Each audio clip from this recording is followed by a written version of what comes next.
कापूस पिकाला पांढरं सोनं म्हटलं जातं. मात्र गेल्या काही काळापासून रेशीम पीक हे शेतकऱ्यांसाठी खऱ्या अर्थानं पांढरं सोनं ठरतंय. कमी कालावधीत, कमी खर्चात आणि अगदी मुरमाड जमिनीत देखील अधिक उत्पन्न देणारी ही शेती. याच रेशीम पिकाची साथ करत नांदेड जिल्ह्यातल्या धनगरवाडी हे गाव आज आर्थिक समृद्धीकडे वाटचाल करतंय. कसं आपण बघूयात.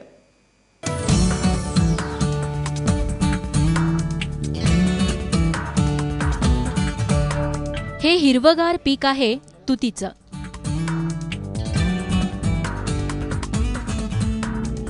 नांदेड जिल्ह्यातील धनगरवाडीच्या पगडे बंधूची ही रेशीम शेती.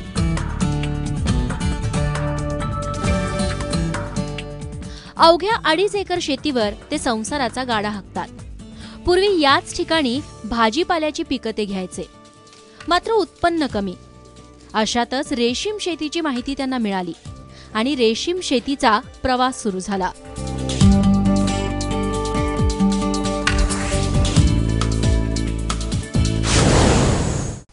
माझी आता शेती अल्पभूधारक आम्ही, म्हणजे 2.5 एकर जमीन आहे मला. तर आता आम्ही सरासरी 10-15 वर्षापासून रेशीम उद्योगाकडे वळलेले आहे. केळीचं उत्पन्न घेतलं, ऊसाचं उत्पन्न घेतलं तर दरवर्षाला त्याला लागवड करावी लागते.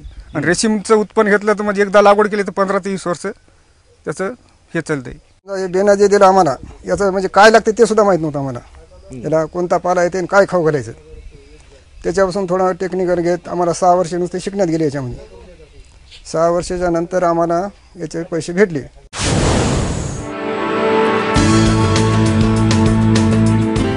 पगडे बंधूंनी पट्टा पद्धतीनं तुतीची लागवड केली. लागवडीसाठी 4 इंचाच्या कांड्या वापरल्या, तर शेताच्या दुसऱ्या भागात रेशीम अळ्यांसाठी शेड तयार केलं. या शेडमध्ये रॅक तयार करून त्यावर रेशीम अळ्यांच्या संगोपनाला सुरुवात केली. सुरुवातीला आपल्या छोट्या छोट्या अवस्थेत आळ्या राहतात. त्या पिरियडला 2 वेळेस सकाळी संध्याकाळ पाला टाकला लागते त्याला कट करून. जशी जशी वाढ व्हायला तसं तसं त्याचं खाण्याची क्रिया वाढते. म्हणजे सुरुवातीला 1 किलो पाला लागते, नंतर आखरी स्टेपला 1 क्विंटलच्या हिशोबात जाते. ती क्वालिटी चांगली ठुली आपण, खत पाणी त्याला ते पोषण म्हणून औषध भेटतं ते फवारलं, पाल्याची क्वालिटी येते थोडं. मग त्याच्यावर थोडा अटॅक येत नाही. नंतर पाला कमजोर झाला म्हणजे याच्यावर अटॅक आला.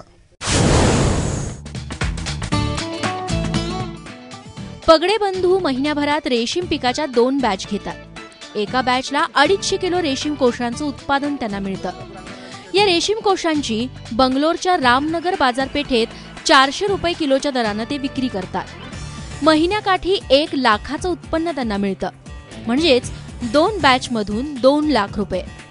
हे शाश्वत उत्पन्न पाहून आता परिसरातील इतरही शेतकरी रेशीम शेतीकडे वळले. परिसरातील 15 शेतकऱ्यांनी महिनाभरात 12 लाखांचं उत्पन्न मिळवलंय.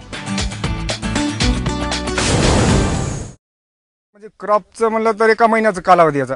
म्हणजे 1 तारखेला उगवून झाली म्हणजे दुसऱ्या 1 तारखेपर्यंत आपण मार्केटला पैसे घेऊन आपण येऊ शकता. आम्हाला 1 एकरचा पाला झाला म्हणजे आमचे 70,000, कमीत कमी 70,000 आमचे डेफिनेट. सरकारनं रेशीम शेतीचा मनरेगा योजनेत समावेश केलाय. रेशीम शेतीसाठी लागणारा मजुरीचा खर्च सरकार शेतकऱ्याला देतं. शेतकऱ्यानं स्वतःच्याच शेतीत काम केलं तर त्याला अतिरिक्त उत्पन्न मिळवता येतं. 192 रुपये प्रति दिवस याप्रमाणे 182 दिवसाचं हमी उत्पन्न सरकार शेतकऱ्याला देतं. शेतकऱ्यानं त्याच्या शेतावर जे काम करायचं आहे तर पहिल्या वर्षी साधारणतः 282 मेंढेस त्यांनी काम करावं अपेक्षित आहे. दुसऱ्या वर्षी 200 मेंढेस आणि तिसऱ्या वर्षी 200, असं 3 वर्षामध्ये 682 मेंढेस प्रमाणे त्यानं काम करायचं आहे.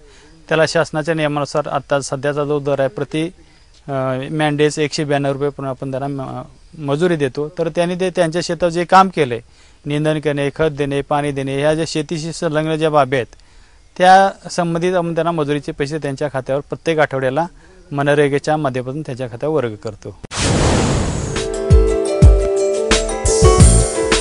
2002 ला पगडे बंधूंनी धनगरवाडीत रेशीम शेतीचा प्रयोग केला. 2-3 वर्षातच इतरही शेतकरी रेशीम पिकाकडे वळले. या रेशमाच्या धाग्यातूनच गावाचं अर्थकारण गुंफलं गेलंय.